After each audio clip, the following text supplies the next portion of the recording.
दोस्तों आज तक आपने कई एक्सप्रेसवे के बारे में सुना होगा, जैसे कि यमुना एक्सप्रेसवे, दिल्ली मुंबई एक्सप्रेसवे। ये सभी भारत के बड़े एक्सप्रेसवे में से एक है। लेकिन क्या आपको पता है कि देश का पहला सोलर एक्सप्रेसवे भारत के किस राज्य में बन रहा है? यह एक्सप्रेसवे कितना लंबा होगा? इसे किस मॉडल के तहत बनाया जा रहा है? इससे कितना सोलर पावर जनरेट होगा? चलिए जानते हैं। नमस्कार दोस्तों, मैं विकास और आप देख रहे हैं ऑल इंडिया अफेयर्स। दरअसल दोस्तों हम बात कर रहे हैं बुंदेलखंड एक्सप्रेसवे की, जो की भारत के सबसे अधिक जनसंख्या वाले राज्य उत्तर प्रदेश में मौजूद है। और गाइस बुंदेलखंड एक्सप्रेसवे ही देश का पहला सोलर एक्सप्रेसवे होगा। आपको बता दें गाइस कि Uttar Pradesh expressway industrial development authority यानी कि UPEIDA इस सोलर एक्सप्रेसवे का निर्माण करेगी। अभी इसके लिए 1700 हेक्टेयर जमीन की पहचान कर ली गई है। कई बड़ी कंपनी इस प्रोजेक्ट के लिए आगे आ रही है। अब तक कुल 8 कंपनी अपना प्रेजेंटेशन दिखा चुकी है कि वो कैसे इस सोलर एक्सप्रेसवे का निर्माण करेंगे। इन 8 कंपनियों में टॉस्को, आर मैनेजमेंट, एरिया वृंदावन पावर, अवाड़ा एनर्जी और भी कई कंपनी शामिल है। सरकार का कहना है कि PPP मॉडल के तहत इस एक्सप्रेसवे पर सोलर प्लांट लगाए जाएंगे। एक बार पूरी तरह से इंस्टॉल हो जाने के बाद इस सोलर एक्सप्रेसवे से 550 मेगावाट सोलर पावर जनरेट किया जाएगा और इस पूरे प्रोजेक्ट से आसपास के 1 लाख घरों में रोजाना बिजली मिलेगी। यानी कि अब तक जिन घरों में थर्मल पावर प्लांट से इलेक्ट्रिसिटी प्रोवाइड किया जाता था,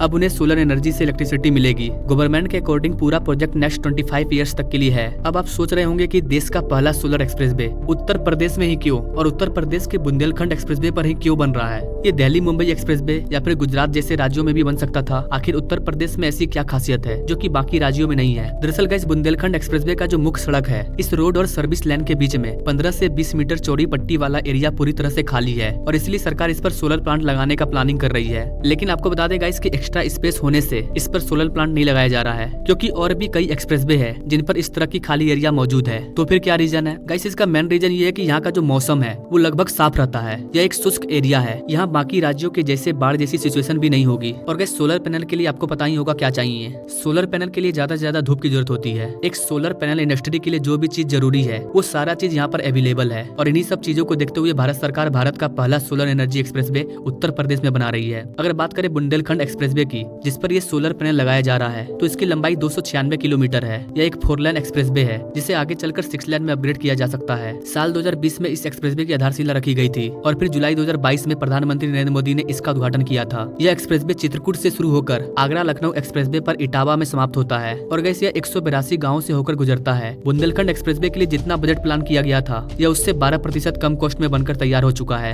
इसकी कुल लागत 14,849 करोड़ रुपया है। यह उत्तर प्रदेश का सबसे फास्ट कंस्ट्रक्शन वाला एक्सप्रेसवे भी है। रिपोर्ट के मुताबिक सिर्फ 28 महीने में इसका काम पूरा कर लिया गया था। इस एक्सप्रेसवे के बनने से ट्रेवल टाइम 14 घंटे से घटकर सिर्फ 8 घंटा हो गया है। अब तक 500 से ज्यादा लोगों को इससे रोजगार भी मिला है और एग्रीकल्चर, टूरिज्म, इंडस्ट्रियल सेक्टर आदि क्षेत्रों में भी डेवलपमेंट देखने को मिल रहा है। यह एक्सप्रेसवे हमीरपुर, इटावा और आगरा जैसे शहरों से होकर गुजरता है और अब इस एरिया में जमीन और फ्लैट का जो रेट है वो काफी ज्यादा हाई हो चुका है। इस एक्सप्रेसवे पर टोल प्लाजा भी मौजूद है, यानी कि जो भी इस 296 किलोमीटर लंबे एक्सप्रेसवे से यात्रा करेगा उसे टोल टैक्स देना होगा। टोल टैक्स का रेट व्हीकल के अकॉर्डिंग डिसाइड किया जाता है। अगर वैन, कार या जीप हो तो 620 रुपया टोल टैक्स पे करना होगा। Mini bus, light good vehicles, इन सब के लिए 990 रुपया का टोल टैक्स रेट तय किया गया है। बड़े बस और ट्रक के लिए 1995 रुपया टोल टैक्स तय किया गया है। इसके अलावा जितनी भी बड़ी मशीनें होती है जिन्हें 7 चक्के या इससे अधिक चक्के वाले बड़े ट्रक में लोड करके ले जाया जाता है, उनसे 3000 से ज्यादा टोल टैक्स लिया जाता है। बुंदेलखंड एक्सप्रेसवे के अलावा उत्तर प्रदेश में 5 एक्सप्रेसवे ऑपरेशनल है जिनकी कुल लंबाई 1225 किलोमीटर है। इसके अलावा उत्तर प्रदेश में और भी कई एक्सप्रेसवे अंडर कंस्ट्रक्शन है। तो दोस्तों ये थी बुंदेलखंड एक्सप्रेसवे और भारत के पहले सोलर एक्सप्रेसवे की पूरी जानकारी। आपको क्या लगता है गाइस, योगी गवर्नमेंट का ये जो निर्णय है क्या ये सही है?